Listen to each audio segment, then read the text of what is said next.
नमस्कार दोस्तों, मेरा नाम अभिषेक राय है। आपका स्वागत है मेरे YouTube चैनल अभिषेक राय यूपी में। आज मैं बात करने वाला हूँ आम्रपाली। कौन आम्रपाली?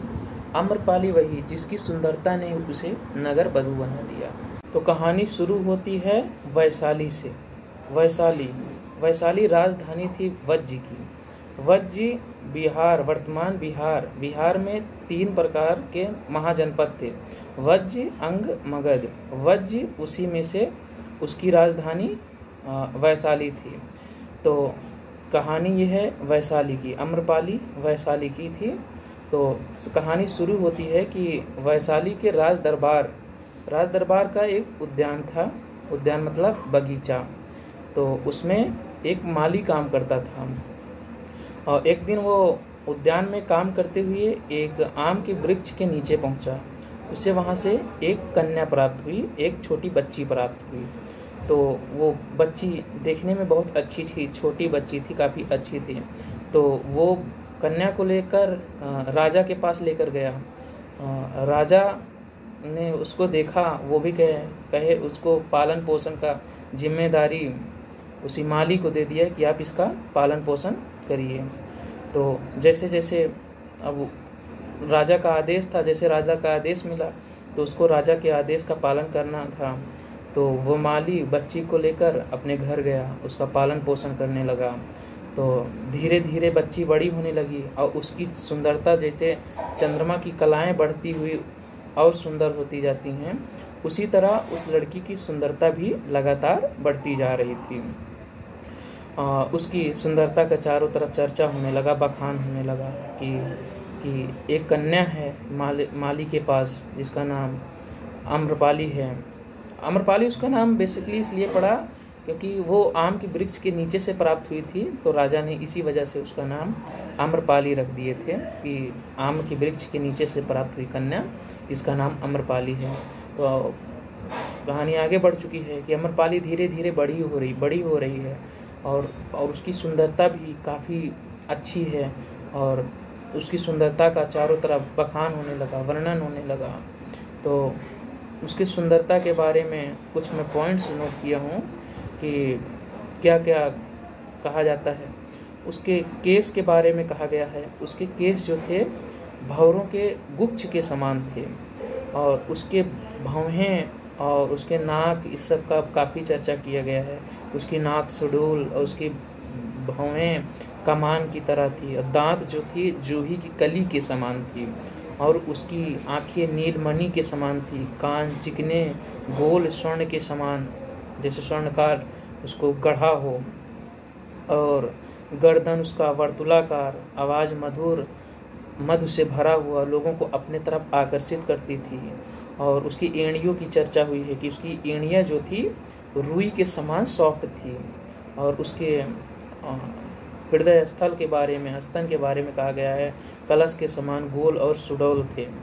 तो अब जो भी उसे देखता था वो उसी का वशीभूत हो जाता था, उसके सौंदर्यता में मुग्ध हो जाता था। तो आम्रपाली के चर्चा चारों तरफ नगर में फैल गई, ये आम्रपाली है, आम्रपाली। वैशाली राजधानी में आम्रपाली जो कि एक माली के घर में है। तो सब लोग उसे देखना चाहते थे और जो उसको देख लेते थे वो उसके प्यार में, उसके मोह में मोहित हो जाते थे, उसके सौंदर्य के जाल में फंस जाते थे। और आम्रपाली अब जैसे बाहर निकलती थी तो लोग इकट्ठा हो जाते, युवा लोग उसके पीछे पड़ जाते थे कि आम्रपाली मुझसे शादी कर लो, उसको प्रपोज करते थे। उसके लिए पागल हो गए, अपना खाना वाना छोड़ रहे हैं। चारों तरफ उसकी ही चर्चे हैं। अब नगर, ग्राम, राज्य सभी जगह उसकी की चर्चे हैं। युवा उसके शादी करने के लिए उसे मनाते हैं, आपस में लड़ जाते हैं कि आम्रपाली मेरी है, वो कहते हैं मेरी है। तो ये सब चल रहा है, सब खाना पीना त्याग दे रहे हैं। राज्य में लोग व्याकुल रहने लग गए हैं आम्रपाली के लिए। तो चारों तरफ हाहाकार मचा हुआ है आम्रपाली के लिए। युवा शक्ति पगलाई हुई है। खबर दरबार में पहुंचती है, राजसभा के समक्ष राजा को जब सूचना मिलती है तो राजा सभा का गठन करता है। सभी मंत्री परिषद उसमें एकत्रित होते हैं और चर्चा पर चर्चा होती है और आम्रपाली के सौंदर्यता के बारे में। और कहा जाता है कि जो मंत्रिपरिषद का गठन राजा किए थे, उसके मंत्रिपरिषद के लोग भी आम्रपाली के सौंदर्य में मुग्ध थे। अब निष्कर्ष क्या निकालते वो लोग, आम्रपाली के लिए वो भी पागल थे। तो किसी एक की नहीं हो सकती थी आम्रपाली, कि आम्रपाली किसकी हो, इसके लिए सब पूछताछ कर रहे हैं। तो निर्णय हुआ, बहुत दुखद निर्णय हुआ, लेकिन क्या ही करें। राजा ने अपने राज्य की भलाई को देखते हुए शांति व्यवस्था को कायम करने के लिए उस आम्रपाली को सभी की पत्नी घोषित कर दिया, अर्थात नगर वधू घोषित कर दिया।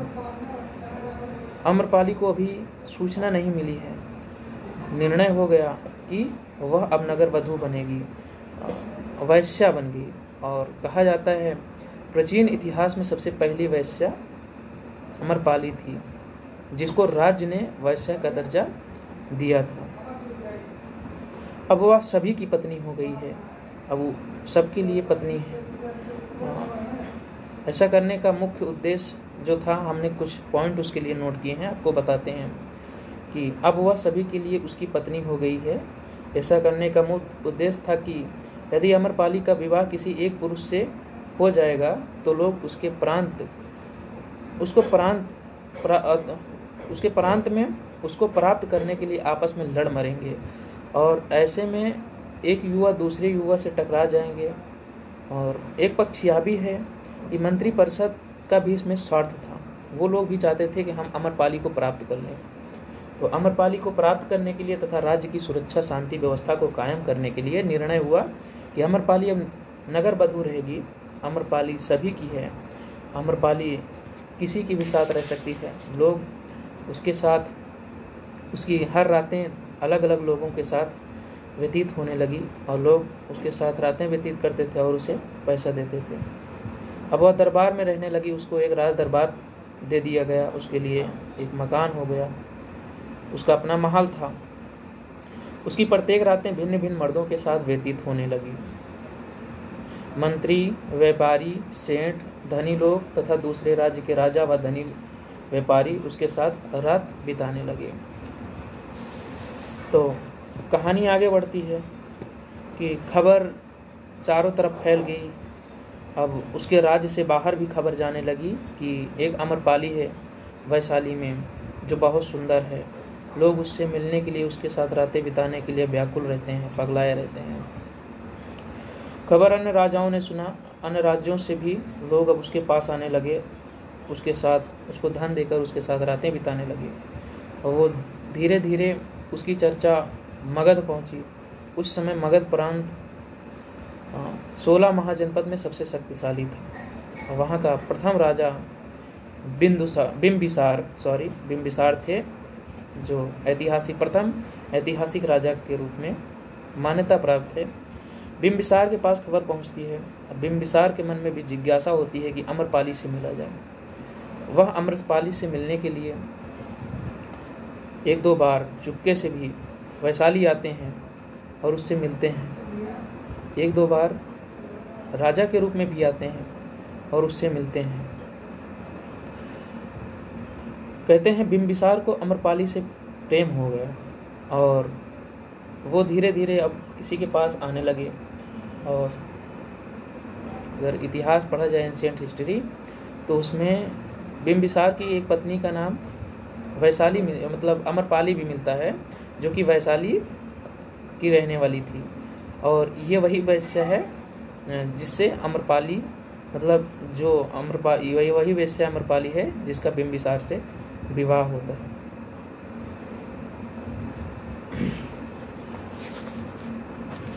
कहानी के हम अगले चरण में बढ़ते हैं कि बिम्बिसार के संबंध से उसको एक पुत्र की प्राप्त होती है। आम्रपाली का एक लड़का होता है बिमल कोंडन, जिसका नाम बिमल कोंडन रखते हैं। जब वो लड़का हुआ तो आम्रपाली अब अपना कुछ समय अपने पुत्र के साथ भी व्यतीत करने लगी। महल अब उसका दो काम है, एक वैश्या भी है, एक तरफ माँ भी है। अब धीरे धीरे विमल कोंडन जो उसका पुत्र है बड़ा होने लगा। जब वह बड़ा हुआ तो वह अपनी माँ की इस कृत्य वैश्यावृत्ति से परेशान रहने लगा। उसके अंदर विचलन होने लगा कि यह माँ यह सब क्या कर रही हैं।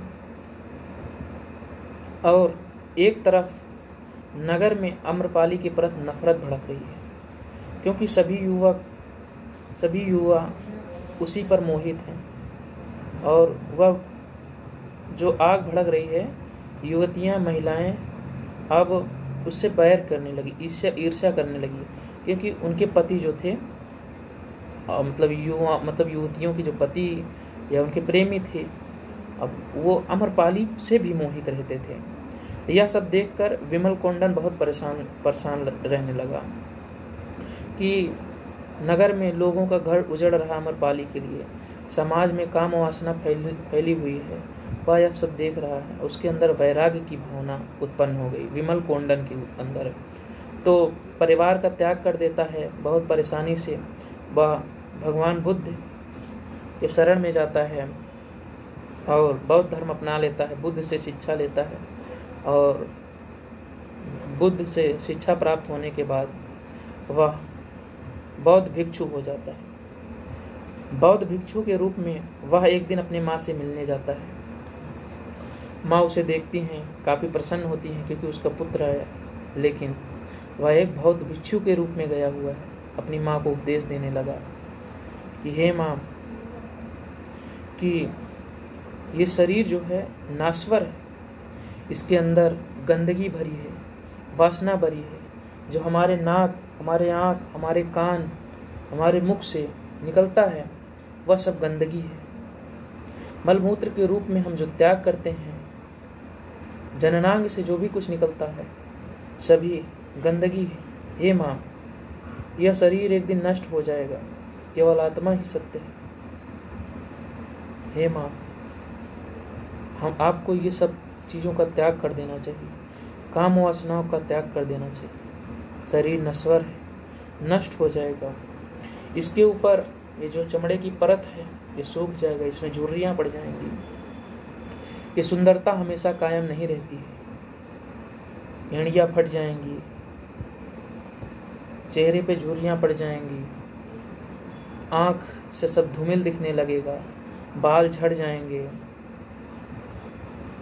ये चमड़े जो हैं सिकुड़ जाएंगे, सुंदरता नष्ट हो जाएगा, हमें कोई देखेगा नहीं, केवल भगवान बुद्ध ही एक हैं जो सत्य हैं, जिनका ज्ञान, जिनके उपदेश कभी परिवर्तित नहीं होते हैं। हे माँ, आप इसके बारे में सोचिए। ये सब उपदेश देकर वह विमल कोंडन, जो कि अब बौद्ध भिक्षु हो चुके हैं, वहाँ से चले जाते हैं। इस उपदेश का प्रभाव कुछ कुछ रूपों में आम्रपाली पर पड़ने लगा।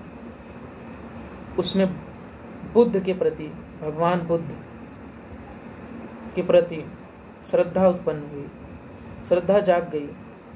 अब वह इस कर्म अर्थात वैश्यावृत्ति से छुटकारा पाना चाहती है, किंतु अभी भी वह पूर्ण रूप से वैश्यावृत्ति से मुक्त नहीं हो पाई थी।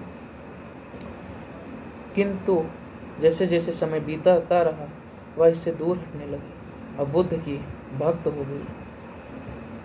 एक समय आया कि भगवान बुद्ध, गौतम बुद्ध वैशाली भ्रमण के लिए आए हुए थे। और कहाँ आए हुए थे? कोटी गांव। आम्रपाली के आम के बगीचे का उद्यान था, आम के बगीचे का उद्यान कोटिग्राम, जो कि आम्रपाली का उद्यान था, उसी के बगल के गांव में भगवान बुद्ध आए हुए थे। आम्रपाली के दरबार में खबर आती है कि भगवान बुद्ध वहां आए हुए हैं। आम्रपाली उनसे मिलने की इच्छा से काफ़ी व्याकुल थी, और जैसे ये खबर मिली तो वो इच्छा और तीव्र हो गई। वह बहुत प्रसन्नता से उनसे मिलने के लिए शीघ्र ही वहाँ से प्रस्थान की। जैसे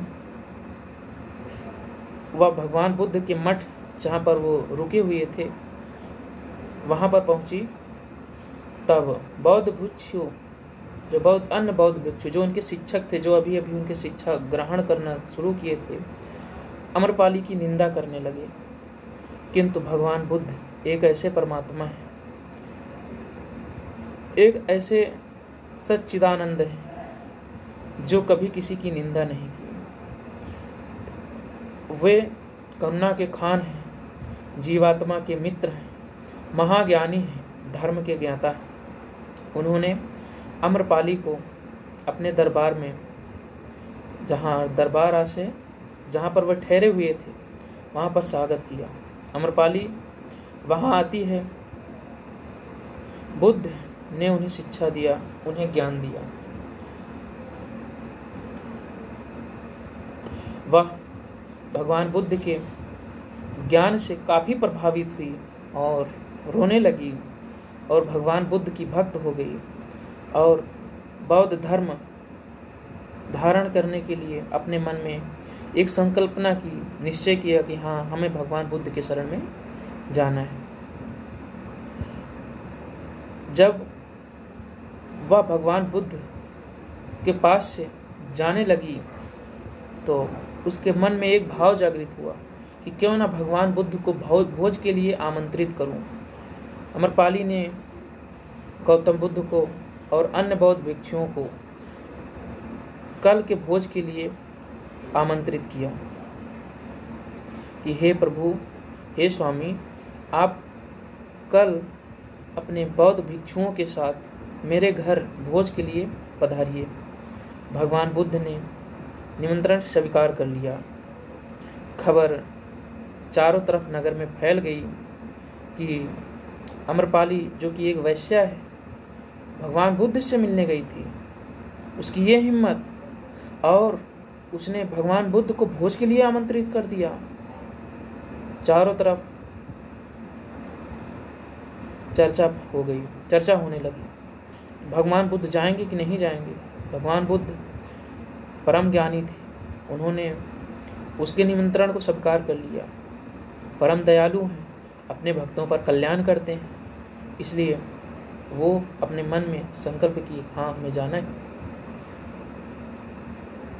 कुछ लोगों ने, ऐसा होते हैं समाज में कुछ लोग जो यह नहीं चाहते कि कोई परमात्मा किसी के घर जाए।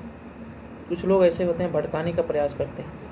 उन्होंने भगवान बुद्ध को बहुत रोकने का प्रयास किया और कहा कि अमरपाली के निमंत्रण को अस्वीकार कर दो।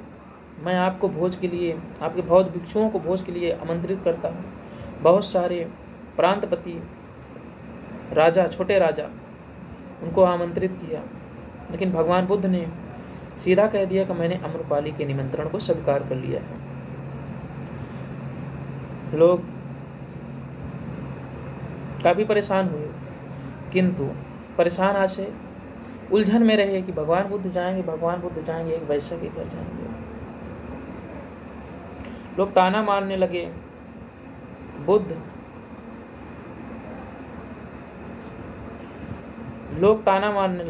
बुद्ध उन लोगों को देखकर मुस्कुराए और उनकी बातों को अनसुनी कर दिया। अगले दिन सुबह हुई, भगवान बुद्ध अपनी साधना से जागृत हुए और अमरपाली के घर पधारे।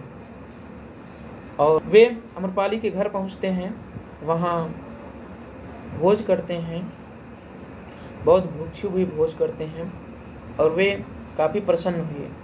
बौद्ध भिक्षु भी उसके भोज से काफ़ी प्रसन्न हुए, आनंदित हुए और उनको भोज कराकर अमरपाली को आत्मतृप्ति हुई और वह संकल्पना उसकी और दृढ़ हो गई कि मैं बौद्ध धर्म ही धारण नहीं करूँगी, बल्कि बौद्ध भिक्षुणी के रूप में अपना जीवन भी व्यतीत करूँगी। उसी समय अमरपाली ने एक आदेश जारी किया, ये जो मेरा आम का बगीचा है कोटी गांव, मैं बौद्ध भिक्षुओं को दान करती हूँ। माफ़ करिएगा, बीच में कुछ देर लाइट कट गई थी, तो फिर शुरू करते हैं आगे की कहानी। हम पहुँचे थे कि अमरपाली जो थी, भगवान बुद्ध को और बौद्ध भिक्षुओं को अपने उस आम के बगीचे को दान में दे दिया जो कोटी ग्राम में था। तो आगे आम्रपाली भगवान बुद्ध के करुणा व ज्ञान से भिक्षुणी बनती है, अपना सर्वस्व त्याग देती है, बंधन आसक्तियों से दूर हो जाती है, भगवान बुद्ध के चरणों में चली जाती है, बौद्ध धर्म को अपना लेती है, एक बौद्ध भिक्षुणी बन जाती है। बौद्ध भिक्षुणी बनने के बाद एक दिन वह आम्रपाली आत्म साधना करती रहती है, तो उसके मन में एक विचार आता है कि वो जो इसके साथ ये दशा हुई, जो इसको सौंदर्य रूप प्राप्त हुआ, उसके बाद यह वैश्या बन गई, ग्राम वधू बन गई, इसके पीछे का कारण क्या है। तो वह समाधि मतलब एक प्रकार की साधना है, समाधि साधना में जाकर अपनी इस दशा के बारे में गहन रूप से चिंतन करती हुई वहाँ पहुँचती है, क्यों ऐसा हुआ। तो मैंने कुछ पॉइंट नोट किए हैं, उसे आपके सामने बताता हूँ। समाधि में जाती है और वह देखती है कि पूर्व के जन्म में लगभग 92 कल्प पहले भगवान पुष्य बुद्ध के समय में वह एक राज परिवार में जन्म ली थी।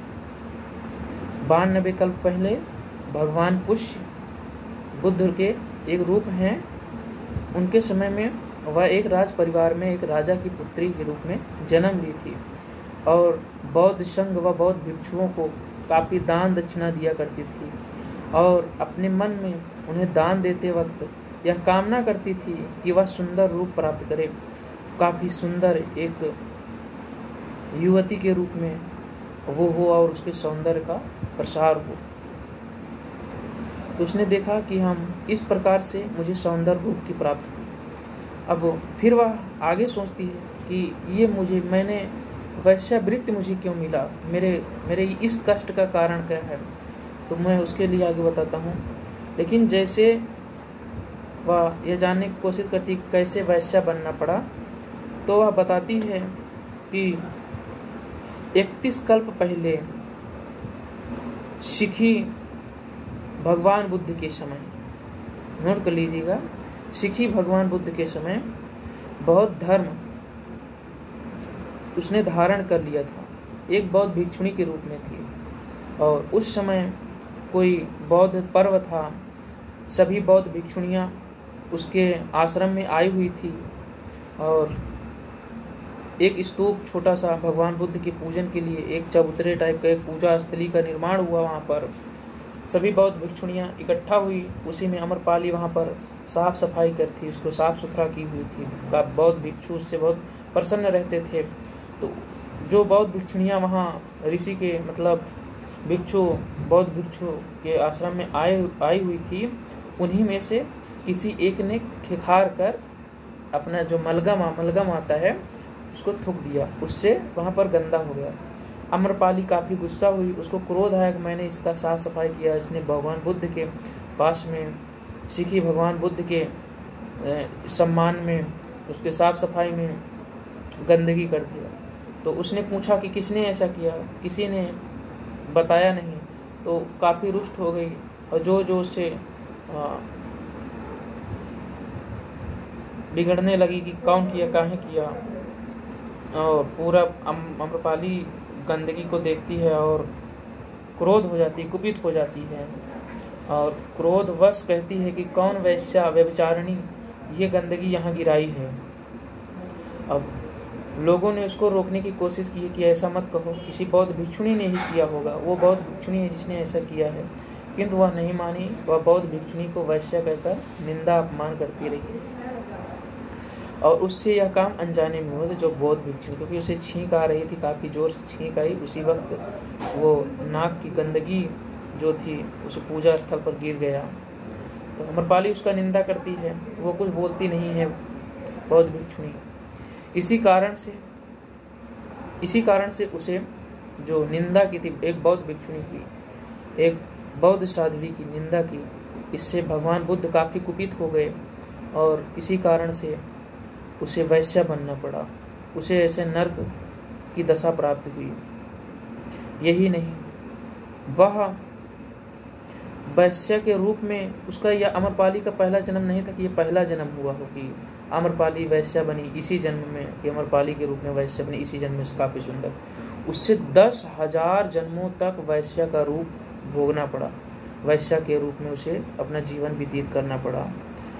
इसे अब पता चल रहा है जब वो बौद्ध धर्म धारण कर ली है, आम्रपाली के रूप में साधना में अपनी समाधि में गई हुई है, वह समाधि में रो रही है फूट फूट कर कि 10,000 जन्मों तक, उस 10,000 जन्मों का कष्ट उसे मिल रहा है, 10,000 जन्मों से ऐसा कष्ट मिल रहा है, वो रो रही है।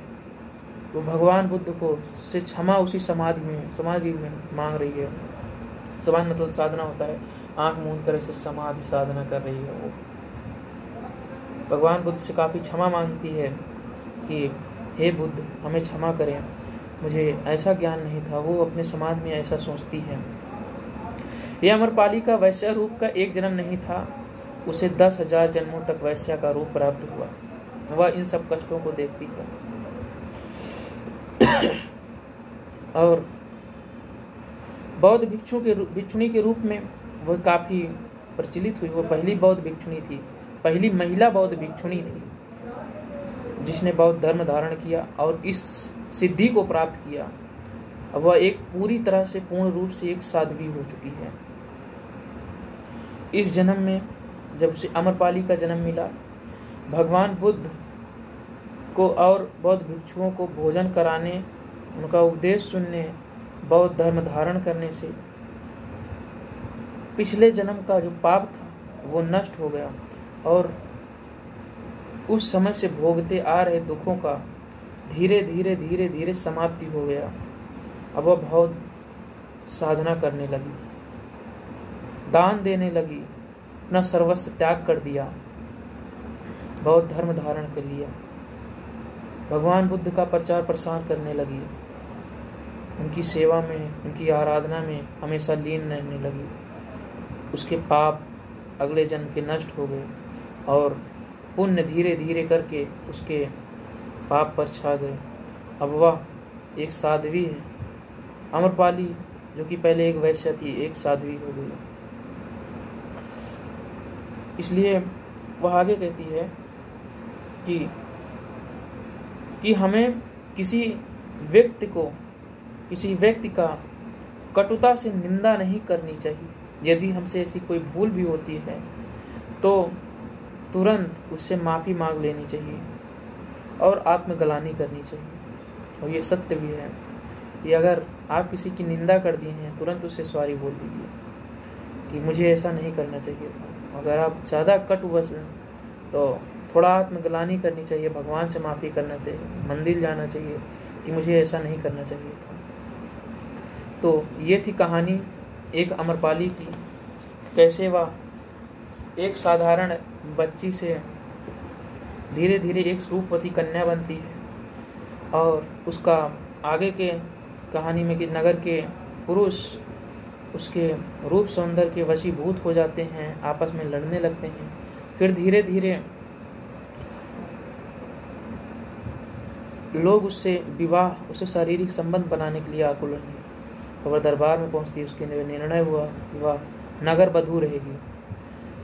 उसे नगर वधू का जीवन काटना पड़ा। एक दिन भगवान बुद्ध उसके यहाँ आते हैं, उसे बौद्ध धर्म का उपदेश देते हैं। वह बौद्ध भिक्षुओं को भोजन कराती है और बौद्ध धर्म अपना लेती है। बौद्ध साधना करती है, काफ़ी तपस्या करने के बाद अब वह समाज की स्थिति में जाने योग्य होती है और अपने इस रूप के बारे में जानने की कोशिश करती है कि मुझे यह जन्म क्यों प्राप्त हुआ। तो वह देखती है कि यह मेरा पहला ही जन्म नहीं था, ऐसे 10,000 जन्मों में मैं वैश्य का जीवन काट चुकी हूँ। तो उसमें आत्मग्लानि, काफ़ी व्याकुलता आती है। फिर भगवान बुद्ध को याद करते हुए अपना पश्चाताप व्यक्त करती है और बौद्ध धर्म में लीन रहने लगती है। बौद्ध साध्वी के रूप में अमरपाली काफ़ी चर्चित होती है। फिर धीरे धीरे उसकी वो जो पहले की प्रसिद्धि थी, व्यक्तिगत पहचान थी, वो छूट जाता। अब वो एक बौद्ध भिक्षुणी भगवान बुद्ध की एक साधिका के रूप में आती है। सब लोग उसे बौद्ध भिक्षुणी के रूप में जानने लगते हैं। भगवान बुद्ध उस पर कृपा करते हैं क्योंकि वो भगवान बुद्ध जीवात्मा के मित्र हैं, महाज्ञानी हैं, धर्म के ज्ञाता हैं। तो दोस्तों, ये सेशन यहीं पर ख़त्म होता है। आप मेरे इस वीडियो से क्या सीखे, इस लेक्चर से क्या सीखे, कमेंट में ज़रूर बताएं और हो सके तो मेरे चैनल को सब्सक्राइब कर लें और बेल आइकन को दबाना न भूलें। जय हिंद, जय भारत, जय बुद्ध।